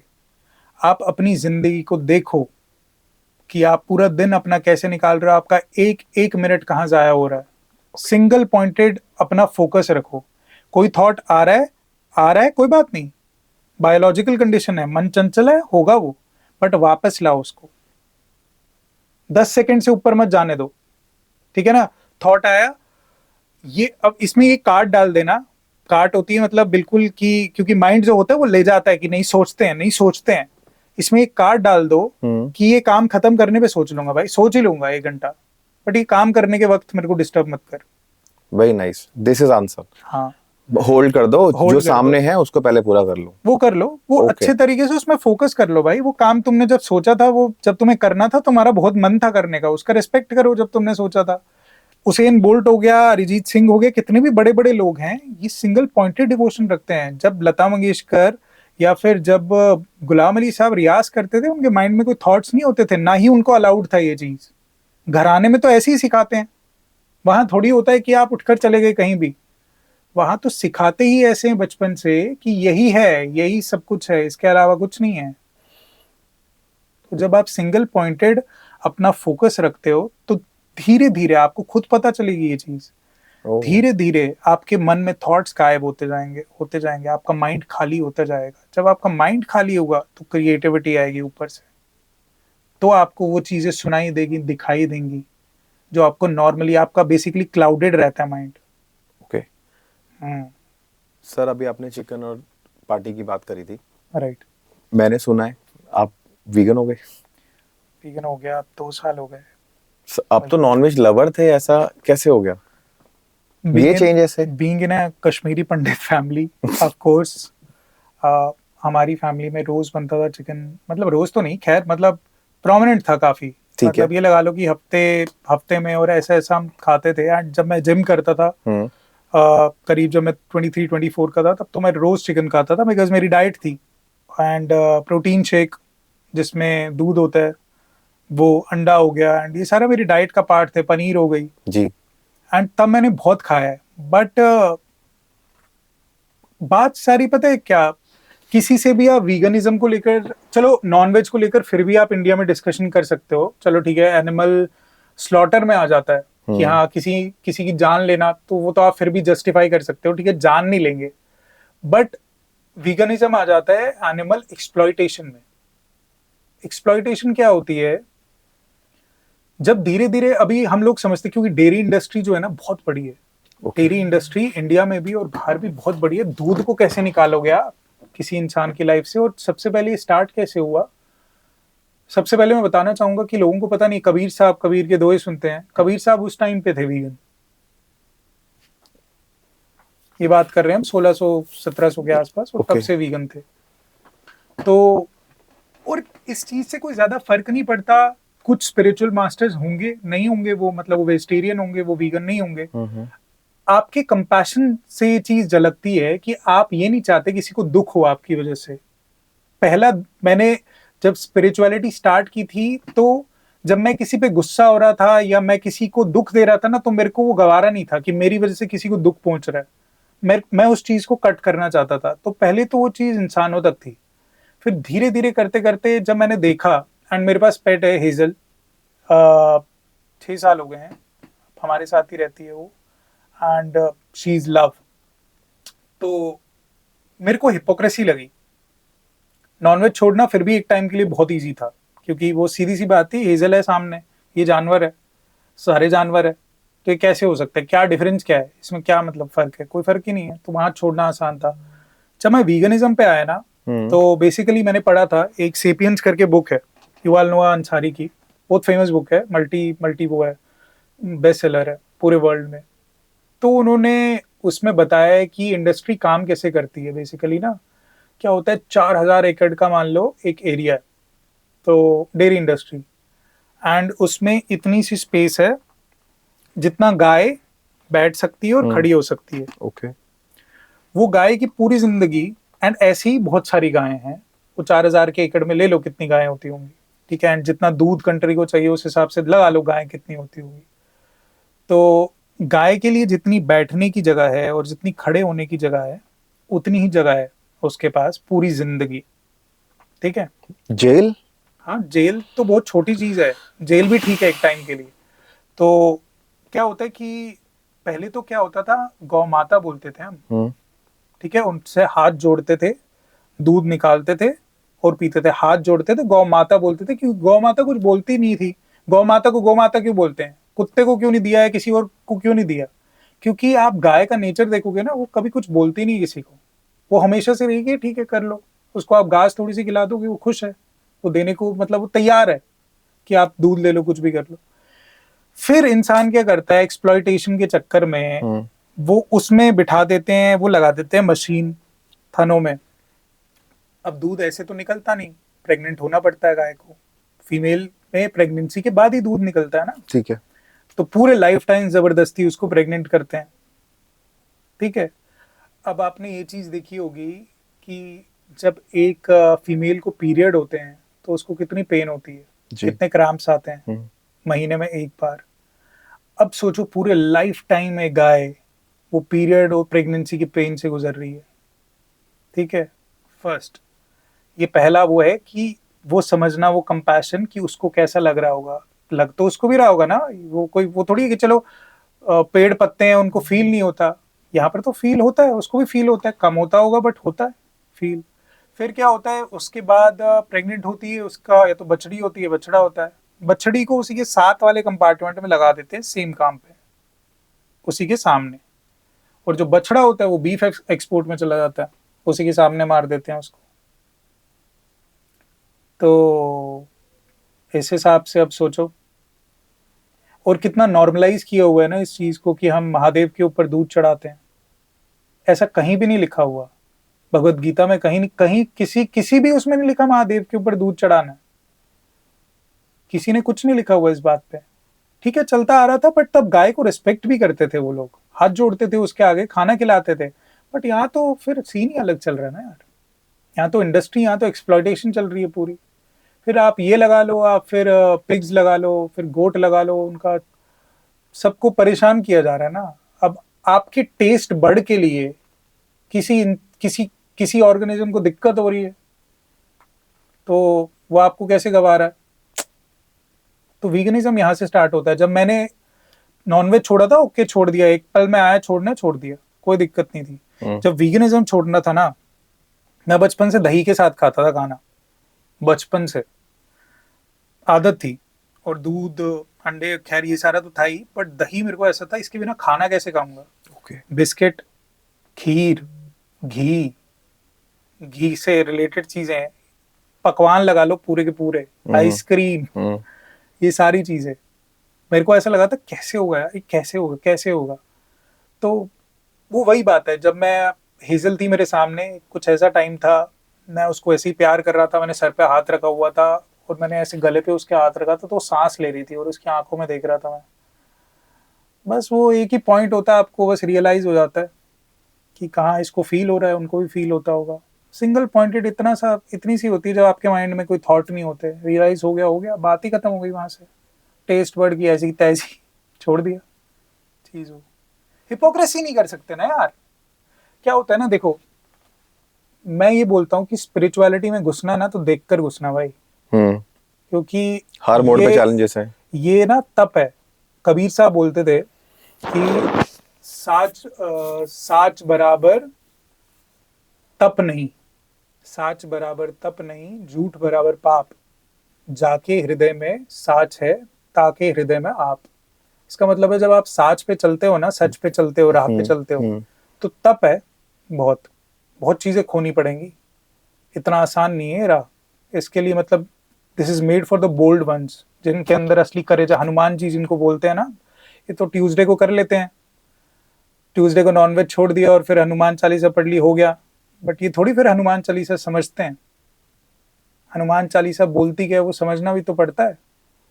मंत्रों को सिर्फ पढ़ना थोड़ी, मंत्रों को समझना भी तो है। मंत्र पढ़ने से उसकी शक्ति थोड़ी, मंत्र मतलब सिर्फ पढ़ने से उसकी शक्ति थोड़ी आती है, उसको समझना भी तो पड़ता है ना पूरा। तो हनुमान चालीसा है ही इस बारे में, वो करेज के बारे में है कि वो हनुमान सिग्निफाई करता है उस करेज को जो राम की ओर बढ़ना चाहता है, जो राम के लिए उसकी छाती फाड़कर उसने राम दिखा रखा है अपना, तो वो राम के लिए परस्पर है।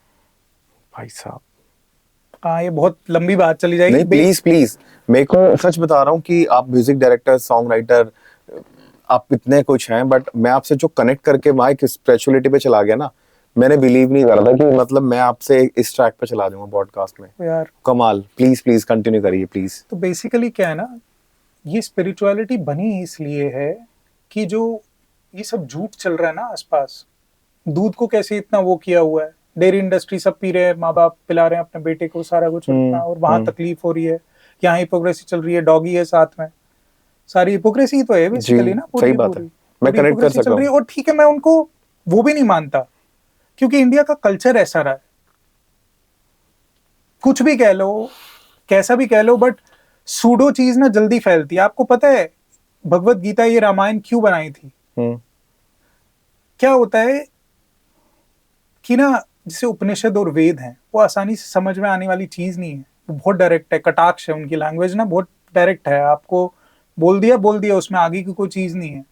तो अगर उपनिषद निकल गए थे, वो नॉर्मल लोगों को समझ नहीं आ रहे थे, ठीक है ना। तो उसके लिए रामायण, मैं नहीं कह रहा कि राम नहीं थे और कृष्ण नहीं थे, सारी अच्छी हिस्टोरिकल फिगर्स थी, बट उसमें एग्जैजरेशंस है, उसमें उसको ट्रूथ के साथ जोड़ा हुआ है कि वो आपको क्या सिखाता है। आप जय श्री राम बोल रहे हो, जय श्री राम आप पूरे टाइम बोलते आ रहे हो, बट उस जय श्री राम का मतलब भी आपने राम की कितनी क्वालिटीज कर ली? मर्यादा पुरुषोत्तम हो क्या आप? सबसे पहला स्टेप राम को जय श्री राम बोलने से पहले तो ये है ना, आपको मर्यादा में रहना है।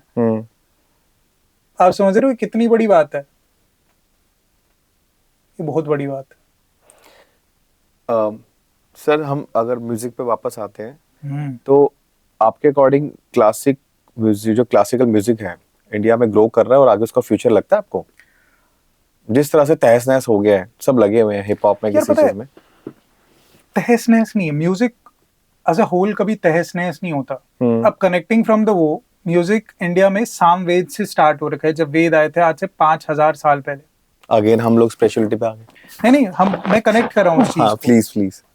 तो ये वहां से चल रहा है। फिर बाद में तानसेन, उसके बाद यहाँ पर बहुत सारे लोग, एंड करते करते करते करते हिंदुस्तानी क्लासिकल म्यूजिक बना है जी। हिंदुस्तानी क्लासिकल म्यूजिक एक तरीके का है, फिर कार्नेटिक आ जाता है जो सारा वहाँ का है, मतलब साउथ साइड का सारा है। उसमें भी राग हैं, इसमें भी राग हैं, और ये बहुत डीप स्टडी थी ये मूड्स के हिसाब से। वेस्टर्न इतना आगे नहीं था, वेस्टर्न मोड्स में जाता है, इन सारी चीजों में जाता है, बट हिंदुस्तानी क्लासिकल म्यूजिक क्योंकि यहाँ स्पिरिचुअलिटी थी, इसीलिए ये लोग उस टाइम पे घुस गए थे कि किस टाइम पे म्यूजिक अच्छा लगता है, किस मूड पे म्यूजिक अच्छा लगता है। ओह। हिंदुस्तानी क्लासिकल म्यूजिक इतना डीप है ना कि वो इस टाइम पे कौन सा गाना अच्छा लगेगा, वो इस हद तक घुस गए थे। राग कुछ टाइम पे अच्छे लगते हैं, कुछ मॉर्निंग के राग हैं, कुछ इवनिंग के राग है। इवनिंग को आप मॉर्निंग में सुनोगे, मॉर्निंग को इवनिंग में सुनोगे, वो इफेक्ट नहीं करेंगे, वो वहां तक नहीं पहुंचेंगे। वो राग स्पेसिफिक टाइम के लिए बने। सोचो वो कितनी उन्होंने उस चीज के पीछे क्या क्या लगाया होगा ये चीजें डिस्कवर करने के लिए, कि बिकॉज मेडिटेशन है बेसिकली, उन्होंने ये सोचा है, प्रैक्टिस की, इस वजह से हिंदुस्तानी क्लासिकल म्यूजिक निकला है। अब कमिंग टू दैट कि इसका क्या फ्यूचर है। जिसने क्लासिकल सीख लिया है ना ऑन द फर्स्ट प्लेस, वो कभी भी नहीं डूब सकता।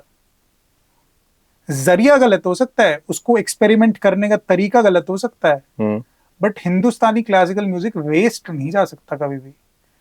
इसका मैं एग्जांपल बताऊं तो जब गुलाम अली साहब ने बड़े गुलाम अली साहब से सीखा था, ठीक है, तो उन्होंने अपने हिसाब से तोड़ा मरोड़ा था। पहले चलती थी अलग अलग टाइप के वो थे यार, रियाज करने के तरीके थे बहुत सारे। एंड पहले क्या होता था, फॉल्सीटो अलाउड नहीं था, पहले बहुत सारी चीजें अलाउड नहीं थी हिंदुस्तानी क्लासिकल म्यूजिक में। बट धीरे धीरे पीढ़ी दर पीढ़ी जो उनके शिष्य थे उनमें एक्सपेरिमेंट किया कुछ नया, वैसे वैसे करते करते करते करते अब धीरे धीरे आ गए। अब मैं अगर अभी की एग्जांपल लूं तो अली सेठी हैं, पाकिस्तान के बहुत अच्छे वो हैं, मुझे नहीं पता घराने से नहीं है, बट अच्छे खासे क्लासिकल सिंगर हैं वो। पसूड़ी गाया है उन्होंने अभी। अरिजीत सिंह क्लासिकल सीखे हुए हैं अच्छे खासे। अभी देखो तो कहाँ फर्स्ट क्लास भी गाते हैं, पार्टी नंबर नशे सी चढ़ गई भी गाते हैं, ठीक है ना। जितने भी क्लासिकल लोग अभी सीखे, मैं उनको कहना चाहूंगा पहले तो फ्री हो जाओ रूल्स एंड रेगुलेशन से। जो रूल्स सेट किए हैं तुम्हारे ऊपर किसी ने, वो म्यूजिक के रूल्स नहीं है। म्यूजिक फ्री है, तुम इंडिपेंडेंट हो उसको एक्सपेरिमेंट करने के लिए। अगर तुम्हें ये चीज लगती है कि क्लासिकल सिर्फ तबले या हारमोनियम पे ही जा सकता है, तो तुम्हारा मिथ है, ये तुम्हारी गलती है, दुनिया की गलती ऐसा नहीं है। ऐसा नहीं है। ओके। क्लासिकल तुम मतलब तुम किसी पे भी कर लो, तुम ईडीएम पे कर लो, तुम ट्रैप पे कर लो, वो चीज तुम बनाओ अपनी चीज, कुछ नया लेकर आओ। म्यूजिक है ही क्या। म्यूजिक हमने इन 12 सुर होते हैं टोटल, 7 सुर नॉर्मल होते हैं और उसके अलावा शार्प्स होते हैं 12 सुर। हम सिर्फ इन 12 सुर की हेल्प लेते हैं, बोरो करते हैं, इनसे वापस कुछ मार्केट में डाल देते हैं, यही होता है। यही काम है। हमने सीखा, ये 12 सुर लिए हमने, इनसे कुछ एक्सपेरिमेंट किया, इनको परम्यूटेशन कॉम्बिनेशन लगाई, अपना इमोशन लगाया एज एन आर्टिस्ट, अपने दुख दर्द लगाए जो हमें फील हुआ है, वो हमने वापस डाल दिया। ओके। इतना सा काम है एक आर्टिस्ट का। अब एक क्लासिकल सिंगर के लिए आर्टिस्ट वो तब है जब उसने इस क्लासिकल फॉर्म को आज की जनरेशन के हिसाब से दिखाया। अब ऐसे तो ये होता ना कि 1960s में 40s में जैसी मूवी बनती थी ब्लैक एंड व्हाइट, वैसे ही अभी बनती रहे, वैसी ही स्टोरीज बनती रहे, वैसे ही गाने लंबे लंबे फ्रेम चलते रहे, तो किसी को पसंद नहीं आएगी। yes. इवॉल्व होना पड़ा ना। और अभी ऐसे तो कोई नहीं बोल सकता कि अभी आर्ट नहीं बन रहा, ऐसा तो कोई नहीं बोल सकता कि अभी आर्टिस्ट नहीं है, अभी आर्ट नहीं बन रहा है भाई। आर्ट तो वही है ना जो रेलिवेंट हो लोगों से, जो आज ऑडियंस चल रही है। आर्ट है क्या, आप बेसिकली नाटक बोलते हैं इस चीज को, आप बेसिकली नाटक कर रहे हो उन लोगों के सामने, लोगों को खुश करने के लिए, कि उनका एंटरटेनमेंट हो बेसिकली। बेसिकली आर्ट ये चीज है, और आपको खुद को भी खुशी मिल रही है। जैसे एक मूवी डिफाइन करती है जो आजकल सोसाइटी में क्या चल रहा है, उसमें कुछ सीख भी हो सकती है, और वो कोई नॉर्मल चीज भी डिफाइन कर सकती है जो सोसाइटी में हो रहा है। कोई सोशल कॉज हो गया, कोई लार्जर देन लाइफ मूवी दिखा दी, कुछ भी ऐसा कुछ। वैसे ही एज अ म्यूजिशियन एक क्लासिकल पीस को अगर आपको वापस लाना है तो आपको रेलिवेंट करना पड़ेगा आज की क्राउड से। अगर आप रेलिवेंट नहीं कर पा रहे हैं एंड आप स्टिल वाइन कर रहे हो कि नहीं आजकल की क्राउड बदल गई है, ये हो गया है, तो आपकी गलती है भाई, उसमें क्राउड की कोई गलती नहीं है। बहुत तप, बहुत मेहनत करने के बाद कोई गाना बजने नब्ज के को बाद, जानना पड़ता है। ठीक है, जानना पड़ता है। सर जब इस सब के बाद में जब किसी को सक्सेस मिलती है हम्म।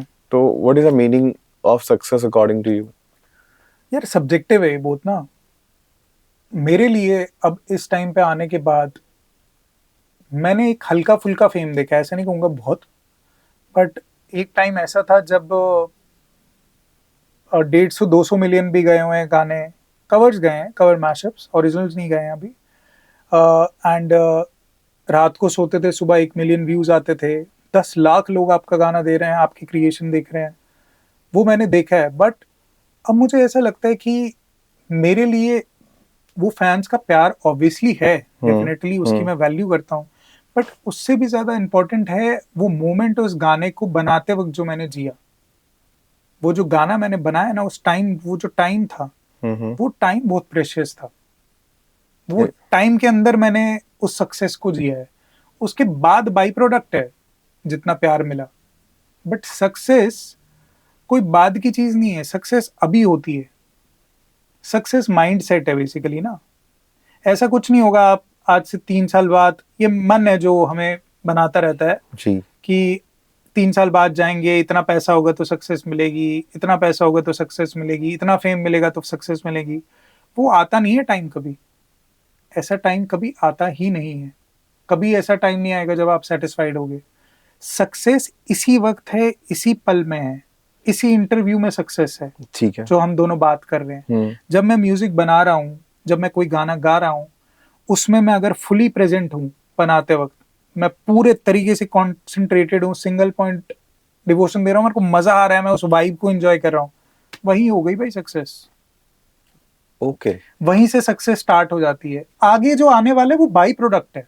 ठीक है, लोग उसको मिस इंटरप्रेट कर लेते हैं कि वो सक्सेस है। लोग प्यार के पीछे भागते हैं कि लोगों से प्यार लेना है। वो थोड़ी प्यार मिलेगा जब तक तुम उस चीज में प्रेजेंट नहीं हो जिसकी वजह से तुम्हें प्यार मिलेगा। समझ रहे हो? सर अगर आप इसी चीज के अंदर से एक चीज निकाल के लेकर आते हैं, इतनी मेहनत के बाद सक्सेस हो जाती है, पैसे कैसे कमाते हैं सब बंदे?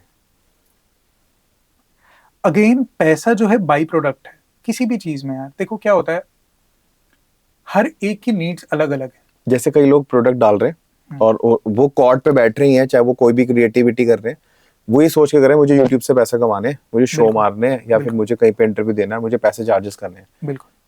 तो आपको पता है इस इंडस्ट्री को आपने देखा है, बहुत क्लोजली देखा है, आप कई लोगों के साथ आपके डील्स हुई हैं, डील्स टूटी भी हैं, बिल्कुल। कुछ चीजें हमें पता है, हम वो चीज नहीं डिस्क्लोज कर सकते। बिल्कुल।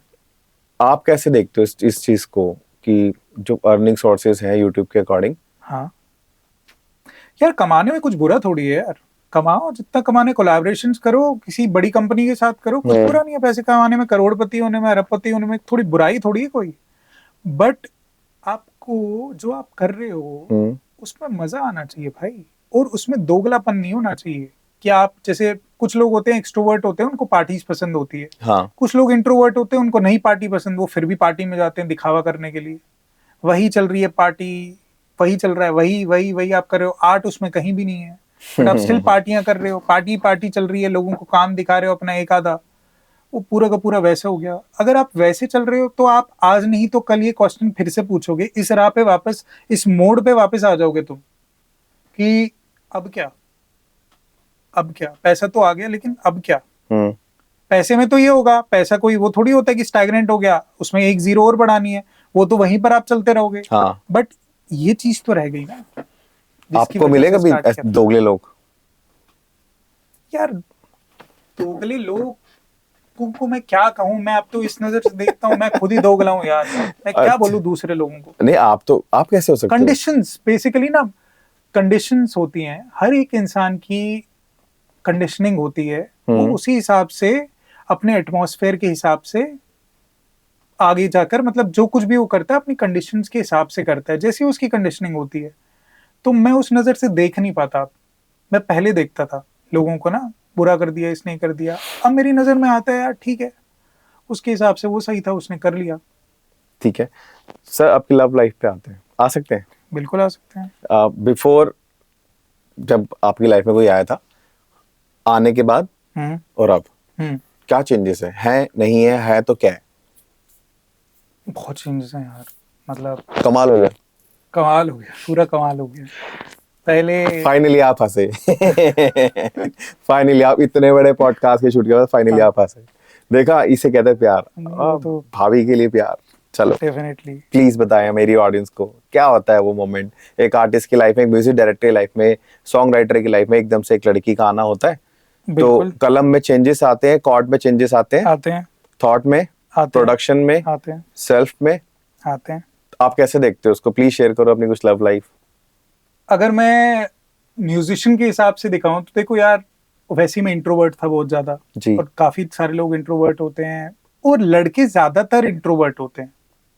मतलब होती है, लड़कियां भी होती है, बट जनरली अगर जनरल उसमें फैक्ट में देखा जाए ना, ज्यादातर लड़के इंट्रोवर्ट होते हैं, और ज्यादा शेयर नहीं होता, बहुत कम शेयर करते हैं, जैसे लड़कियां बहुत शेयर करती हैं। जी। तो अगर मैं इस चीज को डिफाइन करूं तो ऐसा है कि किसी इमोशन को अब मैं ज्यादा समझता हूँ। ब्लैक एंड व्हाइट और कलरफुल वाली बात है यार, वही वही ओके। बात आ जाती है कि अब थोड़ा ज्यादा कलरफुली देखता हूँ मैं चीजों को, जो मेरी पार्टनर है उसके आने के बाद। ठीक है। इस तरीके से ये चीज बढ़ी। और पता है क्या, मैं ये चीज बोलना चाहूंगा कि जब हम इनिशियल फेज में होते हैं ना, मुझे अब 7 साल हो गए हैं अब रिलेशनशिप में, एंड जब मैं इनिशियली था एंड वो भी थी, तो इनिशियली हमारा ऐसा पॉइंट नहीं था। और इनफैक्ट हर किसी की लाइफ में ऐसा ही होता है, अट्रैक्शन होती है एंड हम साथ तो आ जाते हैं, हमें पता नहीं होता कि क्या रीजन है। स्टार्टिंग में अट्रैक्शन होती है, फिर एक पॉइंट आता है कि थोड़ा वेयर ऑफ होता है, वो आते हैं, मतलब हर किसी की लाइफ में आते ही है वो चीज। बट धीरे धीरे आप फील करते हो, धीरे धीरे आपको आदत लग जाती है उस बंदे की। फिर धीरे धीरे क्या होता है, आप समझना स्टार्ट करते हो, आप देखना स्टार्ट करते हो, फिर आपको चीज समझ में आती है कि हाँ, इसने आपको कहाँ तक चेंज कर दिया है। ओके। हर कोई इंसान चेंज होता है डेफिनेटली यार। और मैं आपको ये कहना चाहूंगा कि लड़कों के केस से मैं अपने पॉइंट ऑफ व्यू से बता रहा हूँ, जिन लोगों को ये लगता है ना कि यार हमारी लाइफ ही चेंज हो गई, इतनी शांत लाइफ चल रही थी अब बहुत ही बसड़ हो गई, तो मैं ये बोलना चाहता हूँ कि ये डांस है। तुम्हारी जो लाइफ है ना वो शांत पड़ी थी, अकेली लाइफ, उसमें ये थोड़ा सृष्टि ने नाच कर दिया है, उसमें खुश रहो उसके साथ, उसको झेलने से ज्यादा उसको जीना स्टार्ट कर दो, तो नजरिया बदल जाएगा तुम्हारा सर, देखने का। डांस, एक बात याद आई है, हम्म आप डांसर रहे हैं, बहुत पहले, यस। है ना? हम्म कुछ बताना चाहोगे कि आप इस अभी जहाँ पे आप हैं, इससे पहले आप डांसर थे और तब Yes. म्यूजिक का बिल्कुल हिसाब किताब जरा सा भी नहीं था, या था? बहुत कम था, ना के बराबर, कभी नहीं सोचा था। और तब ऐसे डांसर का भी था, हमने जब स्टार्ट किया था, अनुराग और मैंने, हम्म। अनुराग मेरे सीनियर है कॉलेज के, एंड हमने जब स्टार्ट किया था तो अगेन मैं जैसे आपको बोला था कुछ बड़ा करना था, तो मैं आईटी दिल्ली गया था, रॉन्डेवू का फेस्ट होता है, तो मैंने देखा था वहाँ पर बहुत ही अच्छी डांस परफॉर्मेंस, तो वहाँ से ही मेरी माइंड में आया था अब कुछ ना कुछ करना है डांस में। तो हम डांस पहले करते थे, वीडियोस 3GP क्वालिटीज़ यूट्यूब, वहाँ से थोड़ा थोड़ा सीखते थे, एंड साथ में हमने फिर बैचेस भी लेने स्टार्ट कर दिए थे, एक स्कूल के 30-30 का बैच हम सिखाते थे। सर, आपकी लाइफ के रूल्स कैसे रहे हैं? लाइक जैसे आप जब ग्रो हो रहे थे, आपके पेरेंट्स के साथ आपके रिलेशनशिप या फिर आपके जो नेबर्स थे, जिस तरह की आपके मेरी कनेक्टिविटी हुई ना, तो मुझे वो बेस जानना बहुत ज़रूरी है, मेरे को, मेरी ऑडियंस को, आपके फैंस को, कि वो कैसा एक टाइम था आपके रिलेशनशिप के अंदर, पापा मम्मी, बहन भाई, पड़ोसी। स्टार्टिंग से बहुत सपोर्टिव रहे हैं मेरे मदर एंड फादर। हम लोग जम्मू से हैं, जी। एंड जम्मू में मैं पला बड़ा हूँ, मैंने 12th वहीं से की है, देन उसके बाद मैं भिवानी में इंजीनियरिंग की है, then up to Delhi. Starting से ही हर किसी से कुछ ना कुछ सीखने को मिला है। कुछ अंश मेरी माँ का मेरे अंदर है, कुछ मेरे पापा का मेरे अंदर है, कुछ उनसे सीखा है, कुछ मेरी मम्मा से सीखा है। मेरी माँ से मैंने ये चीज़ सीखी है कि क्या होता था बचपन में, मेरी मम्मा स्कूल टीचर है, एंड स्कूल टीचर अब तो रिटायर्ड है, ठीक है। तो मैंने भी उनसे पढ़ा है काफ़ी टाइम तक। एंड ऐसा था तो मेरा स्कूल ना थोड़ी सी डिस्टेंस पे था, 15 मिनट्स की डिस्टेंस पे था, तो मम्मा के साथ ही मैं आता था। जी। धूप हो रही होती थी बहुत ज़्यादा गर्मी के टाइम पे, तो मम्मा के साथ आता था। तो मम्मा ने एक चीज़ सिखाई थी मेरे को कि ना, अब बस यहाँ तक पहुँचने में मम्मा को बोलता रहता कब आएगा कब आएगा, बचपन में तो होता ही है, सब सारे ऐसे। तो मम्मा बोलती थी मेरे को कि बस यहाँ तक पहुँच गए फिर हो जाएगा, यहाँ तक पहुँचना है। फिर उसके दिलासा। बाद बोलती थी वो वाला पोल है, वहां तक पहुँचना है, हाँ। वहां तक पहुँच गए। ऐसे करते करते घर आ जाता था, पता ही नहीं चलता था। तो वो चीज़ मेरे को अब समझ में आती है, और वो चीज़ मैं अब अप्लाई करता हूँ। कोई भी प्रॉब्लम होती है ना लाइफ में, और अब तो ज़िंदगी ऐसी है, अब तो जिस टाइप का हम लाइफस्टाइल जीते हैं उसमें कुछ ना कुछ तो रहता ही है, कुछ ईएमआई, कुछ यहाँ से कुछ वहाँ से कुछ, कोई प्रॉब्लम हो गई, ये हो गई। तो बस यही फंडा है अब जो मैं मम्मा का यूज़ करता हूँ कि बस यहाँ तक पहुँचना है, one problem at a time, एक प्रॉब्लम एक टाइम पे। तो मेरी मदर से मेरे को करेज मिला है। ओके। कोई भी चीज़ मेरे को इम्पॉसिबल नहीं लगती। ये मतलब कोई भी जॉनर हो, जब मैंने म्यूजिक स्टार्ट भी किया था, गजल हो, may that be rock, may that be rap, कोई भी बैकग्राउंड स्कोर आ जाए, वीडियो करनी हो, कोई बड़ा शूट करना हो, मेरे को कुछ इम्पॉसिबल ही नहीं लगता। मुझे ऐसा लगता है हो जाएगा, मैं कर लूँगा। अंदर से ही बिल्ड इन ये चीज़ है, और वो मैं ऐसा समझता हूँ वो मेरी मदर की वजह से मेरे अंदर जो चीज़ आई है। अदरवाइज मैं वो कॉन्फिडेंस लैक करता। तो जो मैं अभी कॉन्फिडेंस रिफ्लेक्ट करता हूँ वो मेरी मदर की वजह से, वो मैंने उनसे सीखा है।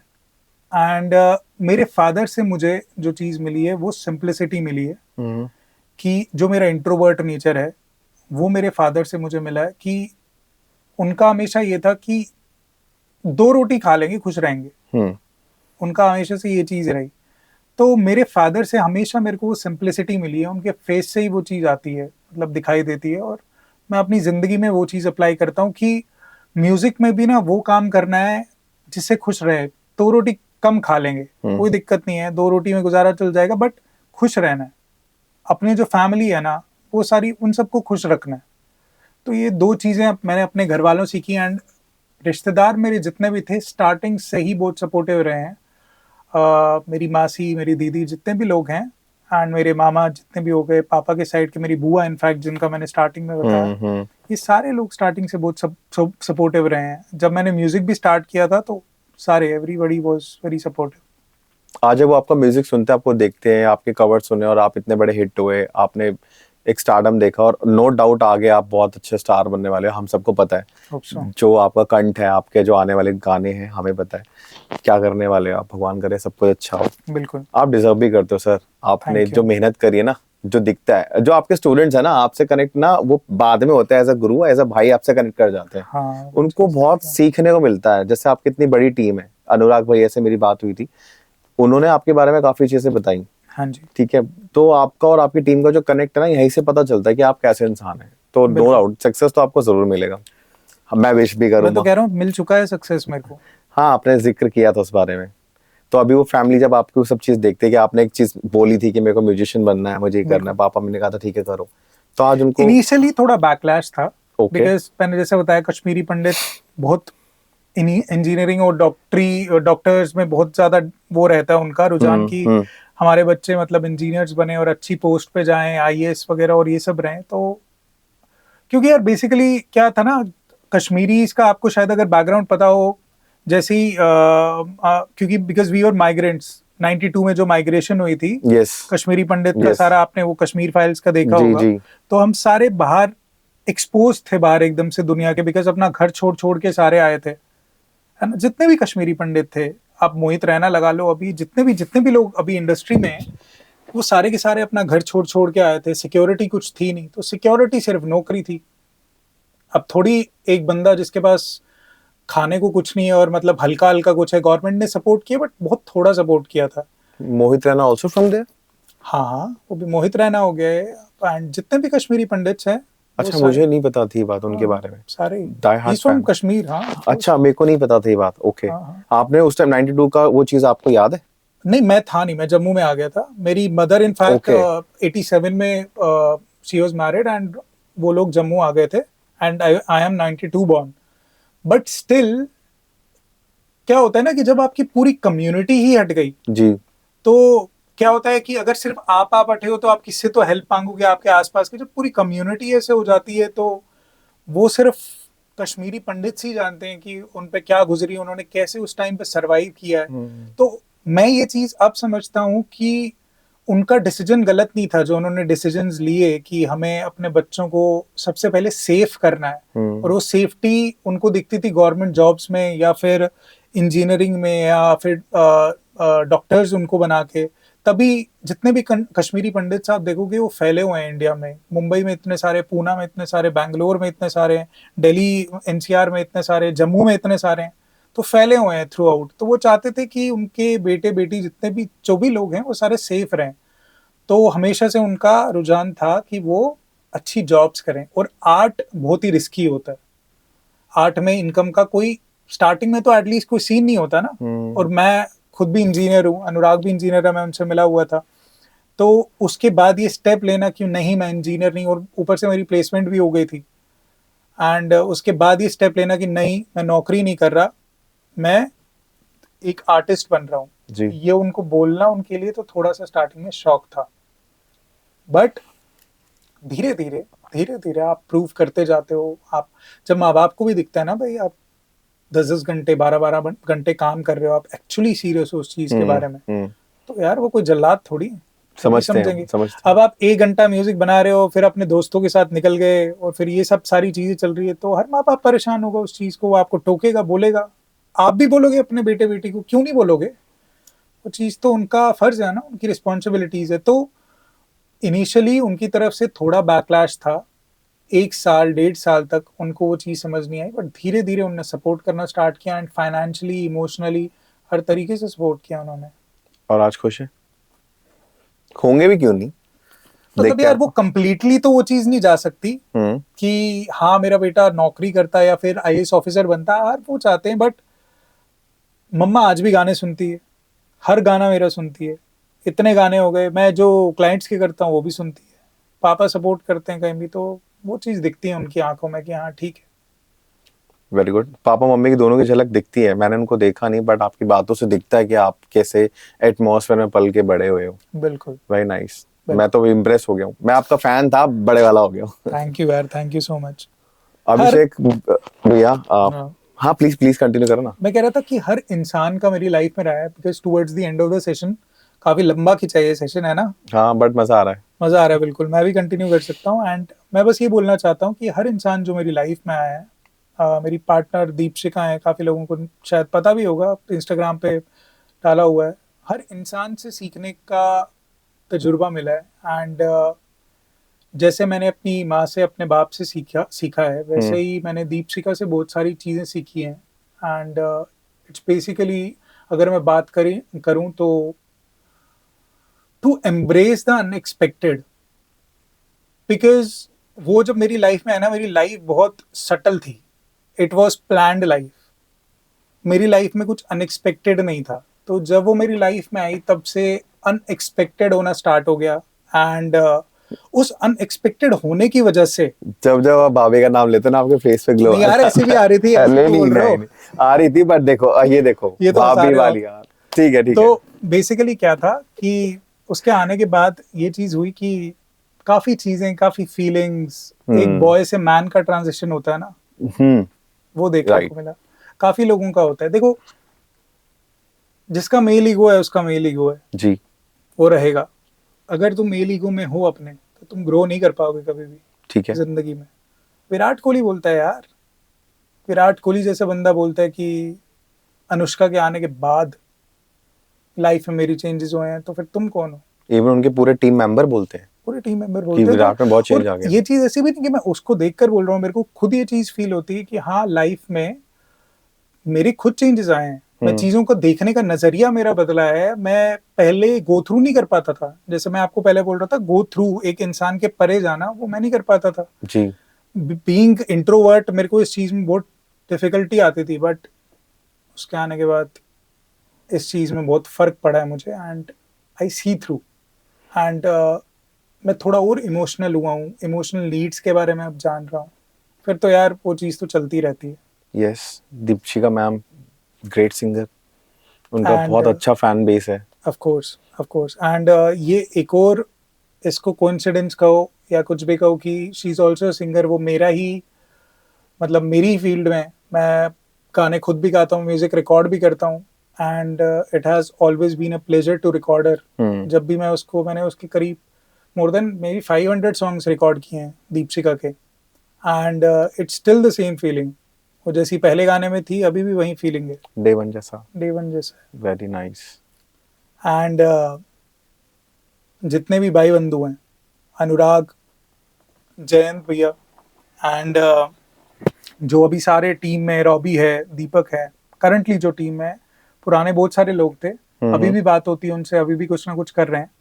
बट वही बात है, हर एक इंसान से सीखने का कुछ ना कुछ एक वो मिल ही जाता है। तो अब तो हमें अनुराग को, जयंत को और मेरे को 12 साल हो गए, it's been 12 years after college. After college, yes. 2010 में मैं कॉलेज में गया था, 10 से ही मान लो मैं अनुराग से मिला था, अब 13वां साल स्टार्ट हो गया इनफैक्ट। बट हाँ, 2011 के बाद हम काफी क्लोज हो गए थे एंड उसके बाद हमने साथ में ही ये जर्नी, आप ये लगा लो कि रोज छुट्टियों पे जाना हफ्ते के लिए तो अलग है, बट रोज अनुराग के साथ हूँ मैं। मतलब अनुराग, जैन भैया भी थे इतने, but he is from video department so he was more involved in the video activity. But Anurag और मैं तो 13 साल से रोज मिल रहे हैं यार। यहाँ तो क्या ही बात होगी उसके आगे। यहाँ पर बात खत्म हो जाती है पैसे की, यहाँ बात खत्म हो जाती है हिस्से की, यहाँ सारी चीजें पार हो जाती हैं। यहाँ बात हो रही है नीड्स की, किसको किसको कितनी नीड है, उस लेवल पे हम लोग डील करते हैं। ओके। अब जब 13 साल हो गए, 13 साल बाद तो अब ये तो पता ही है, ये तो पूरी जिंदगी ये बॉन्ड सही बात बन जाती है जब आप किसी के साथ लंबे टाइम तक होते हो, तो आप ये देखते हो कि पहले नीड किसकी है। एग्जैक्टली। नीड भाई तू, हम देख लेंगे, तू पहले अपना देख। एग्जैक्टली। ये जरूरी है। देखो मौका मिले दीपशिका मैम को, मेरे को पॉडकास्ट में उनको इंट्रोड्यूस करना है, अपने आप मेरे को लेकर आना है। अभी आई थिंक मैम बिजी चल रही है। Yes, but she will love to do this. ये पॉडकास्ट करने में उसको बहुत अच्छा लगेगा डेफिनेटली। ओके अभिषेक भैया, मैं बहुत ज्यादा हैप्पी हूँ, इमोशनल हूँ, कनेक्ट करके गया हूँ आपसे। मुझे भी बहुत अच्छा लग रहा है भाई। कुछ बोलना चाहोगे मेरी ऑडियंस से, न्यू कमर से, जो अब स्टार्ट कर रहे हैं उन सब से? मैं ये बोलना चाहता हूँ सबसे पहले तो भाई, जिस भी फील्ड में हो, जिस भी एक्टिविटी में हो, जो भी तुम काम कर रहे हो, first of all be aware of what you are doing. बेहोशी में वो काम मत करना कभी भी। जो काम कर रहे हो ना, खुल के करना, चौड़े में करना, बट ये याद रखना वो काम तुम्हें पसंद होना चाहिए, उस काम से तुम्हें प्यार होना चाहिए। बेहोश होकर कोई भी काम मत करना। ये जिंदगी, जो लोग बोलते हैं ना आगे रीबर्थ है, आगे वाली जिंदगी में देख लेंगे, ये सब कुछ नहीं होने वाला। मैं तुम्हें ये बोल रहा हूँ कि यही जिंदगी है जी। इस जिंदगी में जो तुम 60% अपनी जिंदगी का है ना, वो तुम काम करके गुजारने वाले हो।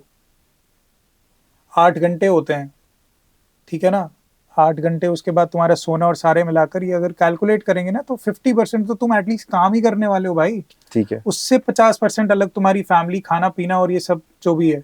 तो 50% जो तुम स्पेंड करने वाले हो ना, spend it wisely, spend it with awareness. Awareness का मतलब सिंगल पॉइंटेडनेस।